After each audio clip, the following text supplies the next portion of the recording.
Welcome, travelers. Today I am going to introduce to you an important character in the world of Remnant.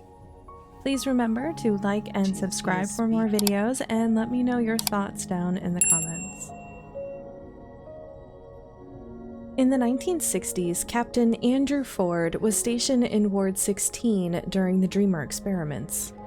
And in 1968, when the invasion of the Root began, he and 7 others survived in a section of Ward 16, and at the end of that year, they used the World Stones to open a path to Ward 13. To avoid being followed, they sealed the way behind them.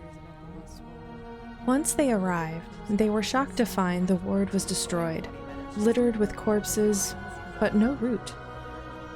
At the time, they didn't know why, but later, they would learn, and probably from the same computer console that we did, that when Casa's gate to the ward was closed, the Root left, pushing other fronts on the invasion of Earth and returning when they had the full force to dominate the area. Now, the new Commander Ford would lead his group in an effort to reclaim Ward 13. During his time as commander of the ward, he meets his wife, Evelyn, and they have a daughter named Nadine. They lived as happy of a life as they could until January 5th, 1989, when he lost his wife to the Root. The loss of his wife took a heavy toll on Commander Ford. He felt responsible for the Root invasion. He was there during the recruiting process of the scientists and during the Dreamer experiments. It may have been for the greater good, but without his wife, his guilt consumed him and turned into an obsession to eradicate the Root. One year later, Nadine is a grown woman, and Andrew Ford decides to begin his mission to find answers on how to cleanse Earth of the Root. He makes his way to the Labyrinth, the dimension between worlds, to travel from one planet to another, and begins traversing the portals. He makes his way to Rom, finding it to be a desolate hellscape. Then to Risum, the icy world where Clementine lives. He went to the dark world Harsgard connected Subject 24092, and in February 1995, he made his first visit to Yesha, stating that it's a beautiful, peaceful place when nothing is trying to kill him. By March, Commander Ford has made friends with the Pan in Yesha, meeting a warrior named Navoon, who asks him for help, and she speaks of rebellion. He begins telling the Pan of American history and the history of overthrowing oppressive oligarchies.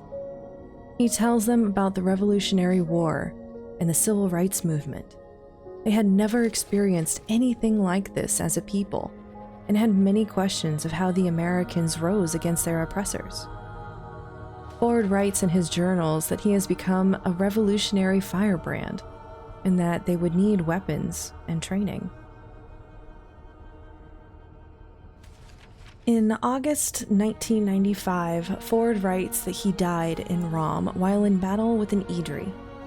He recalls the sensation being familiar, having experienced it before when the Root first invaded, but he had thought it was something related to Clawbone. He continues writing in his journals about how he found the Undying King, how the Undying King nuked his planet to rid Rom of the Root, how Nadine pleads with him to remain in Ward 13, helping the people instead of leaving for months or years at a time. He states that he has learned much in his travels, and that there would be no peace on Earth until the Root were destroyed.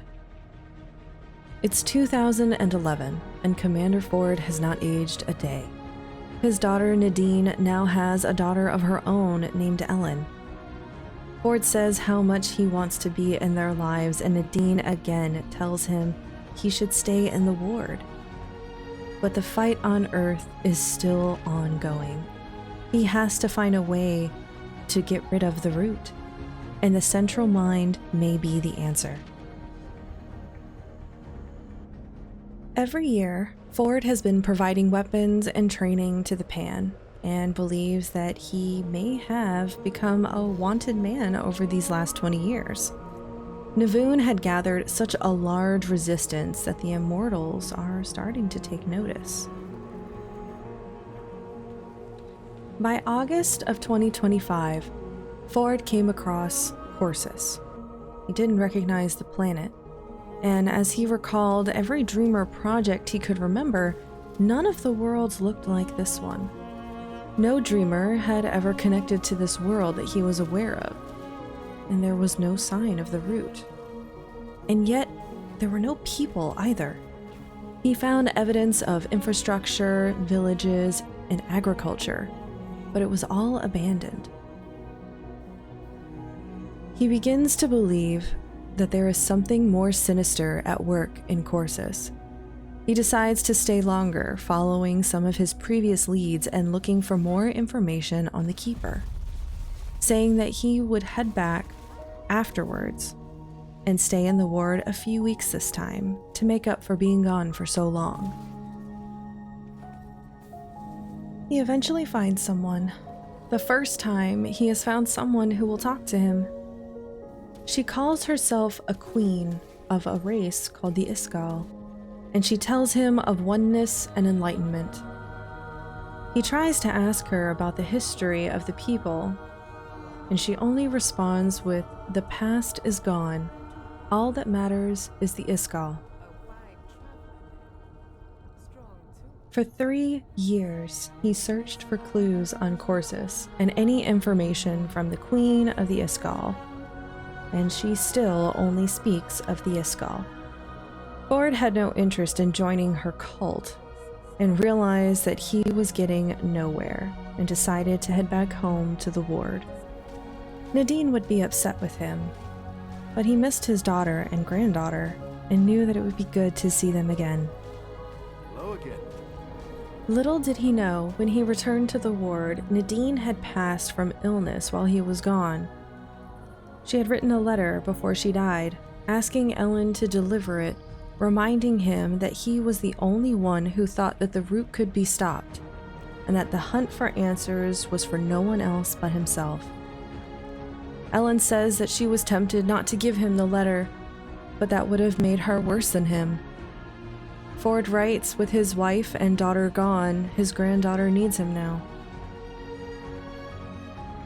He later writes that he would attempt to make things right with Ellen, but she would refuse any of his efforts. She despised him for not being there and for the time he spent away. He no longer felt that the ward was a place for him, and he slept and worked in his office, close by the ward, but isolated enough that he could continue his search for answers. He states how he thinks Ellen wants him to leave on another expedition, and that he is tempted to go. Evelyn would have understood that the root need to be stopped, at any cost. Nothing else matters. But Commander Ford had lost the woman he loved, and the root didn't stop. And now he was the monster. In a moment of grief and loss, Commander Ford burns his notes, freeing himself of the hunt for a solution that didn't exist. Ellen still wouldn't speak with him, and after months of trying, Ford decides that he is a better legend than a leader.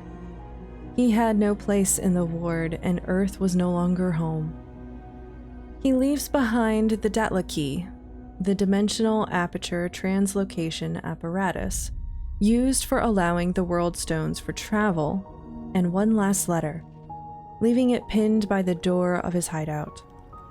He decided to seek out the Root Mother, hoping that she could help him find another way to get to another world. Somewhere where he could figure out what was next. In November of 2029, Ford returns to Yaesha in search of Navoon, and do what he could to help the Pan, stating that he could think of worse ways to live out his days.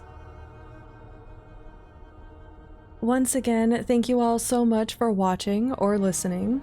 Please let me know what you think down in the comments, and I will see you next time, Traveler.